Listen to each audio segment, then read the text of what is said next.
Welcome back, everyone. Today, we're diving into a really tough case, the murder of 10-month-old Emmaleigh Barringer. It happened in Ripley, West Virginia, back in 2015.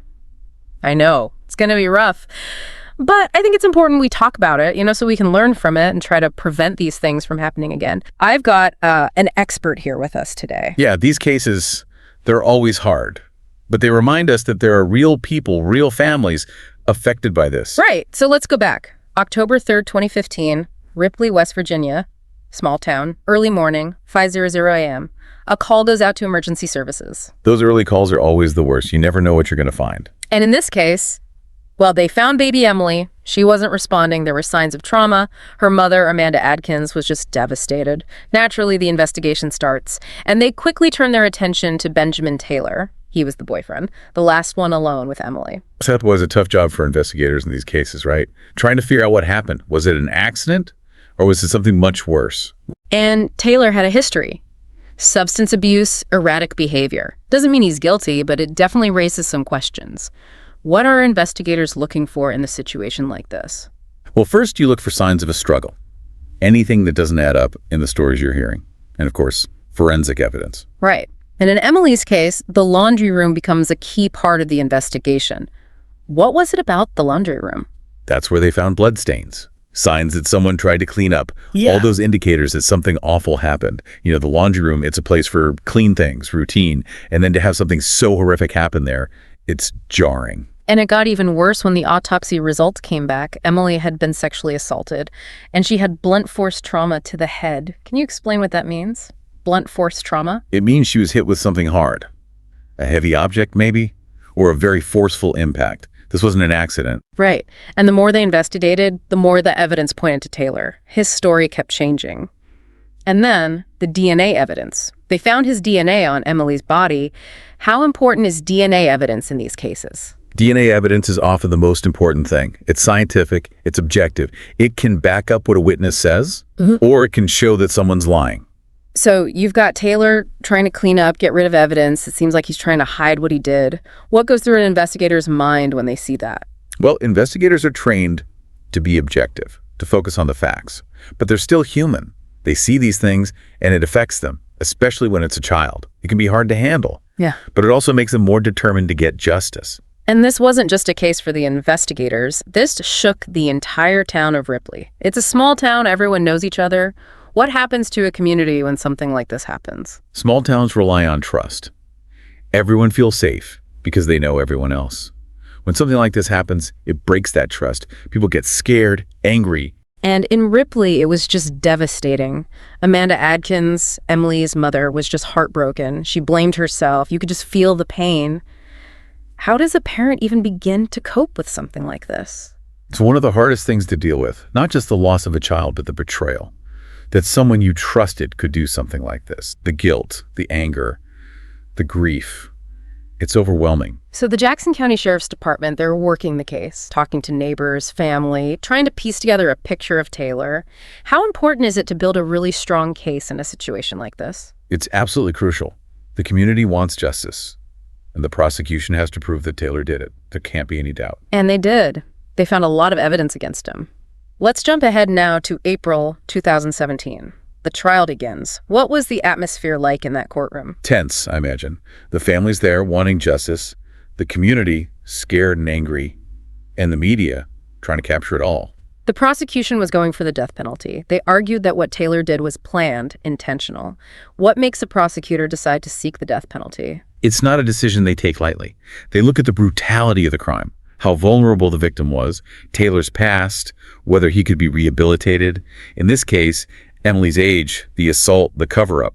They probably saw all that as justification for the death penalty. Right. Their strategy was to lay out the facts for the juror.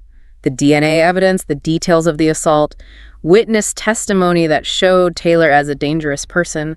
How often do they use that strategy? And does it work? It's pretty common in these types of cases. The prosecution wants to tell a story that makes sense, that connects the evidence to the defendant. They want the jury to understand the severity of the crime How well it works depends. How good the prosecution is, how strong the evidence is, and of course the jury has to decide. And then there was Amanda Adkins. She had to get up there and testify, talk about what happened, about how Taylor betrayed her trust. Can you imagine how difficult that must have been for her? It's incredibly hard for any victim to testify. But for a parent who's lost a child like this, it's unimaginable. But it's also important. Her testimony put a human face on the case, reminded everyone that this was a real family suffering a real loss.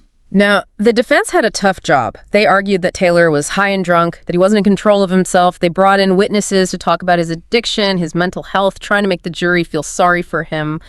Is that a common strategy? Does it ever work? It happens a lot when there's a lot of evidence against the defendant. They're not saying he didn't do it. They're just saying he wasn't thinking straight. It's a risky strategy because you have to acknowledge the crime, but also try to minimize the blame. Sometimes it works, sometimes it doesn't. It's fascinating how these legal strategies play out. What do you think about this particular defense? How do you think the jury saw it? Well, they tried to show that Taylor was struggling, that he had problems with addiction and mental health. But they didn't try to say he was innocent. It's hard to say how the jury felt about it.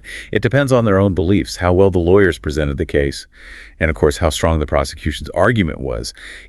Cases like this, they really make you think about why. Why would someone do something so horrible to a child? Yeah, it's hard to understand. What makes someone hurt a child like that? It's complicated. There's no one reason, no easy answer. Sometimes it's mental illness. Sometimes it's because they were abused themselves. Drugs and alcohol can play a part. And sometimes it's just evil. It's scary to think about that someone you know could be capable of something like that. How do we protect kids from this? What can we do? It's about being aware, paying attention, noticing if a child is being treated badly. If someone is always putting a child down, isolating them, if they get angry or violent with a child. Those are some tough things to think about. But you're right. We need to be aware. So, back to the trial. The jury didn't believe the defense. They only took 2 hours to come back with a guilty verdict. Guilty on all charges. What does that tell you? It tells me the evidence was very strong. The prosecution did a good job. The jury had no doubt that Taylor was guilty. And then came the sentencing. June 5th, 2017. Taylor got life in prison. No parole. The judge called his actions monstrous. Did that bring closure to the community? I think it brought a sense of justice, knowing that Taylor would never hurt another child. But true closure, after something this horrific. I don't know if that's possible. This case brought up a lot of important issues. Domestic violence, child protection, background checks. Have there been any changes because of cases like Emmaleig's? Yeah, definitely. There's more awareness about child abuse now, more people are reporting it, child protection services are getting better, and there's more funding for organizations that help victims and families. That's good to hear. But there's still a long way to go, right? Absolutely. Emmaleig's case really affected people.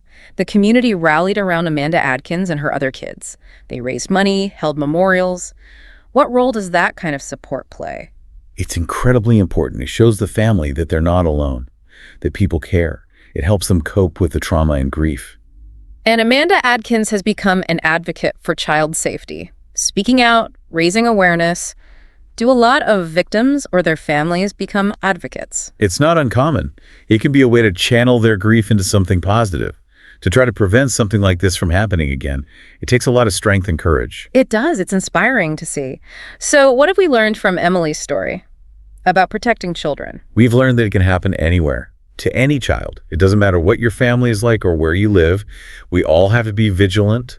We all have to watch out for kids. So it's not just the police or social workers, it's all of us. What can we do to make a difference? Educate yourself. Learn the signs of abuse. And if you see something, say something. Report it. You might save a child's life. And you might. There are also resources for families who are struggling, right? Like parenting classes, support groups, things like that. Absolutely. How can we encourage people to use those resources? We have to change the way we think about asking for help. It's not a sign of weakness. It's a sign of strength. We need to make it okay for parents to say they need help. That's so important. What about communities? What can they do to support families? Communities can create resource centers, places where families can get help with parenting, finances, counseling. Schools can provide information about resources, and faith-based organizations can offer support as well. So it takes a village. It really does. And what about programs to help families before abuse happens? Early intervention programs are crucial. They can help identify families who are at risk and provide support to prevent abuse from happening in the first place. So what happened to Taylor after he was convicted? He went to prison. Life sentence, no parole. He'll be in a maximum security facility for the rest of his life. This case didn't just affect Emmaleigh and her family, it affected the whole town of Ripley.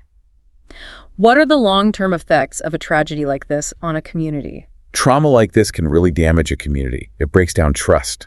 People become afraid. And in a small town where everyone knows each other, it's even harder. It's a constant reminder of what happened. So how does a community heal from something like this? It takes time. And it takes a lot of effort. People need to talk about what happened. They need to support each other. Community leaders, mental health professionals, faith groups, they all have a role to play. So it's not about forgetting, it's about finding a way to move forward. Exactly. Have you seen communities do this well? Yes, I have. Sometimes they create memorials or scholarships in the victim's name. They might organize events to raise awareness about child abuse.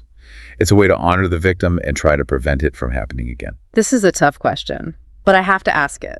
Can you forgive someone who does something like this? Is forgiveness even possible? Forgiveness is personal. It's up to each individual. It doesn't mean you condone what happened, but it can help you let go of the anger and pain. It's not easy. No, it's not. We've talked a lot about the terrible details of this case, but we also need to remember Emmaleigh and her family. How do we balance telling the story with respecting their privacy? It's a difficult balance. We need to be sensitive. We shouldn't sensationalize the crime. Yeah. We should focus on the bigger issue of child abuse. And we should always remember that real people are hurting because of this. Right. It's not just a story. This is a real tragedy. It is. So as we wrap up this deep dive, what's the most important thing you want our listeners to remember? I want them to remember that child abuse is preventable. We don't have to accept it. We can all do something to make a difference. That's a good message. We can all do something. We can. We're going to take a quick break, but when we come back, we'll have some final thoughts and resources for our listeners. If you're struggling with anything we've talked about today, please reach out for help. There are people who care, and there are resources available. We'll be right back.